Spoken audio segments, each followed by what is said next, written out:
Hello mes amis, eh bien écoutez, petite vidéo pour vous poser une question et vous donner un point de vue. Avez-vous le désir de changer des choses dans votre vie pro actuellement et ressentez-vous des freins, ressentez-vous une peur, une insécurité à l'idée de vous lancer, à l'idée de le faire. Je sors d'un entretien avec une personne qui est déterminée à s'engager dans un programme pour justement faire évoluer sa vie pro actuellement. Et qui me dit, au démarrage, je lui pose la question, je lui dis ok, vers quoi tu veux tendre et aujourd'hui, qu'est-ce que tu ressens à l'idée de t'engager là-dedans? Et la première réponse qu'il me fait, c'est je ressens des freins, je ressens des craintes par rapport à différentes choses, se lancer sur les réseaux sociaux, parce que c'est pas quelque chose avec lequel il est habitué, et puis aussi tout ce que ça va provoquer comme changement dans son environnement.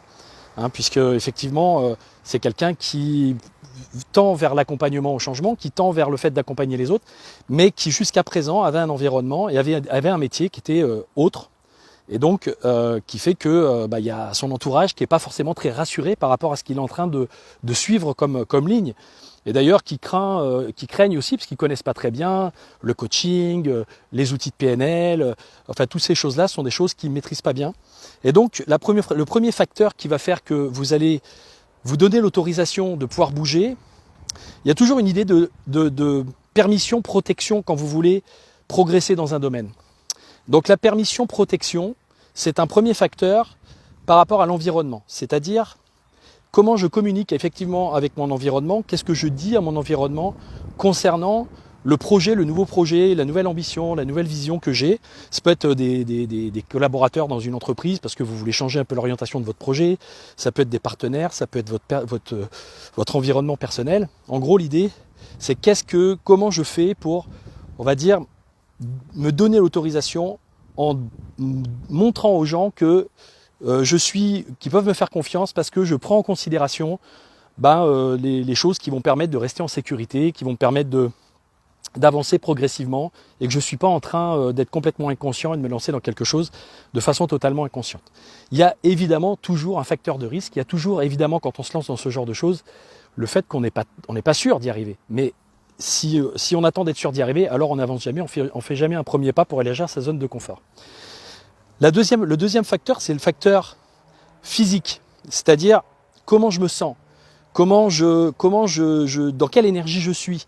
Si effectivement je suis pas dans une bonne énergie physique, si je suis pas bien installé pour faire ce que j'ai à faire, si je suis pas dans de bonnes conditions énergétiques et physiques, alors dans ce cas-là, je vais arriver sur mes accompagnements, sur mes coachings, dans les formations que je vais faire, dans un état d'être physiologique qui va peut-être pas forcément être très pertinent, très performant pour pouvoir justement opérer ces modifications. Donc il y a besoin de sentir que dans le corps, par de la respiration, par le fait de bien s'hydrater, par le fait de l'alimentation, je ne vais pas vous donner tous les conseils, le fait de bouger.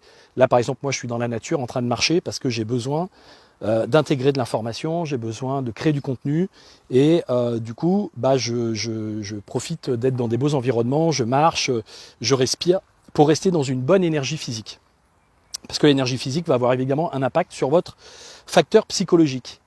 Donc le facteur psychologique, il est important aussi. C'est important de sentir qu'on utilise bien son système cérébral. Et vous avez quatre fonctions cérébrales qui sont relativement importantes et qu'il est important aussi de pouvoir utiliser à bon escient. Donc de les mettre en cohérence, de les harmoniser, de les mettre en cohérence.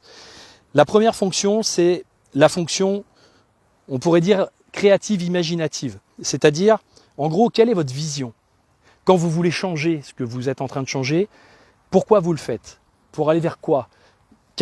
Qui voulez-vous devenir? Votre soi plus grand, votre soi réalisé, votre soi qui va peut-être être plus aimant. Quand je dis aimant, c'est attirer davantage à vous parce que vous allez avoir une nouvelle personnalité, une nouvelle façon de vous présenter sur un plan professionnel. Donc c'est une facette de vous, c'est pas vous dans votre entièreté, puisque vous dans votre entièreté il y a aussi ce que vous êtes dans le privé, dans l'intimité, et ça vous n'êtes pas forcément obligé de le dire, d'en parler, de le présenter, mais en tout cas c'est en termes d'identité professionnelle vers quoi vous voulez tendre. pour que ce soit cohérent pour vous, vers quel but. Donc vous posez ces premières questions en termes de vision et d'imagination de ce que vous voulez vraiment. Et puis derrière, il va y avoir aussi la fonction sentimentale, la fonction émotionnelle qui va être à prendre en considération, parce que une vision mentale sans un ressenti qui vient l'appuyer et qui vient la valider sur le fait que ça va être positif pour vous, que ça va être bon pour vous, et ben finalement cette vision elle va un peu rester creuse et elle va pas forcément être très motivante pour vous. Et donc l'idée c'est d'avoir un ressenti. Donc qu'est-ce que ça va vous apporter comme ressenti de réussir? Je sais pas, est-ce que ça va vous apporter plus de confiance? Est-ce que vous allez vous sentir plus dans la gratitude? Est-ce que vous allez ressentir davantage de reconnaissance? Est-ce que vous allez vous sentir davantage quelqu'un de plus valable dans la vie? Est-ce que vous allez vous sentir utile? Est-ce que vous allez vous dire, voilà. Donc qu'est-ce que vous allez ressentir en réalisant cette vision, en réalisant cet objectif et ce but? Donc là, vous harmonisez, on va dire, une deuxième fonction du cerveau qui est en lien avec les ressentis. Et puis, pour que tout ça, ça puisse se faire, il y a un moment où il va y avoir la partie de votre cerveau, la fonction de l'organisation, de la structure, de la logique, qui va avoir besoin de venir au secours, en support à la vision et à l'émotion.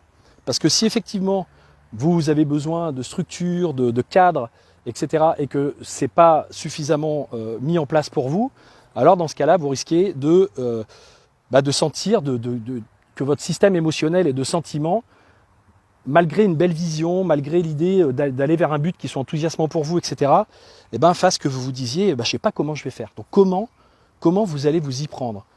Quels petits pas vous allez faire? Comment vous allez vous organiser? Quel temps vous avez besoin de consacrer? Est-ce que vous avez tout votre temps à consacrer à votre projet, ou est-ce que vous avez encore une activité autre, peut-être une vie qui fait que non, vous avez que quelques heures dans la semaine ou dans la journée à mettre à profit?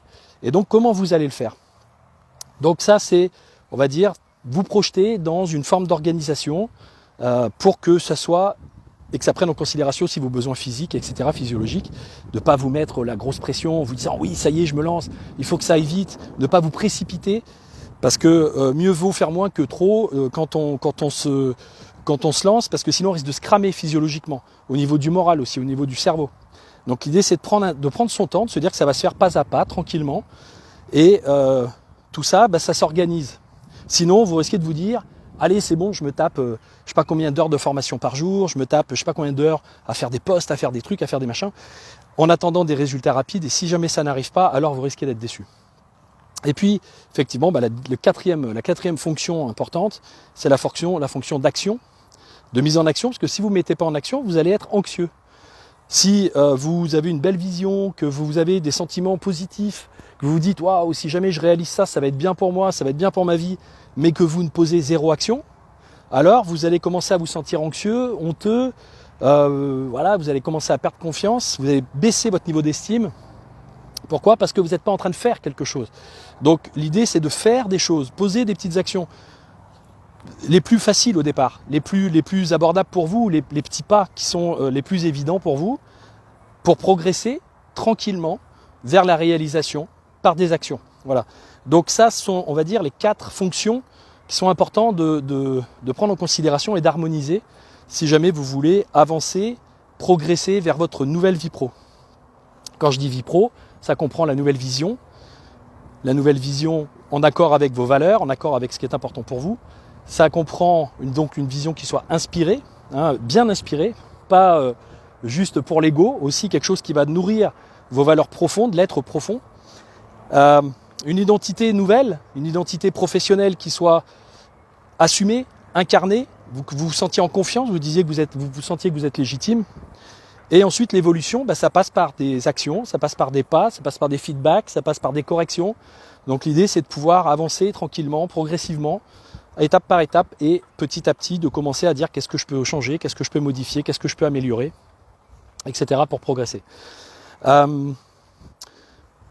Et derrière, à partir de là, vous allez commencer à sentir que vous êtes, on peut dire, dans de meilleures dispositions, vous êtes mieux préparé pour pouvoir aller vers la réalisation de votre nouvelle vie pro. Sinon, vous pouvez rester là, chez vous, à vous dire que vous aimeriez bien que ça change, à vous dire que vous n'êtes pas bien là où vous êtes, à vous plaindre, à culpabiliser le monde, l'environnement, les circonstances économiques, sociales qui ne sont pas valables, ou la famille qui n'est pas porteuse, qui vous motive pas, à attendre des autres que ce soit eux qui vous disent allez vas-y, coup de pied au cul, et ne pas être dans une motivation intrinsèque, être dans une motivation extrinsèque, pas être suffisamment dans une motivation intrinsèque pour que ça vous porte, que vous sentiez que ça vient de vous à l'intérieur et que vous faites les choses pour de bonnes raisons. Donc il y a des préparations effectivement à avoir sur un plan physique, énergétique, vibratoire, j'en parlais l'autre jour dans une autre vidéo, psychologique, de façon à ce que ça puisse vous permettre d'avancer tranquillement, pas à pas, action après action, vers la réalisation de ce que vous voulez dans votre vie pro. Voilà. Donc je ne sais pas si vous avez des questions, on pourra en reparler. Je vois que Cécile Flora est là, elle me dit hello, et qu'à la fin, donc elle attend, j'ai vu passer tout à l'heure, on est plus important que toi. Non, j'arrive pas à lire, désolé, parce qu'avec la luminosité, l'écran, etc., j'arrive pas à vous lire. Alors, si jamais vous avez des choses à dire, dites-les, puis je reviendrai vers vous en commentaire. En tout cas, je vous embrasse et je vous dis à très bientôt pour une autre petite vidéo.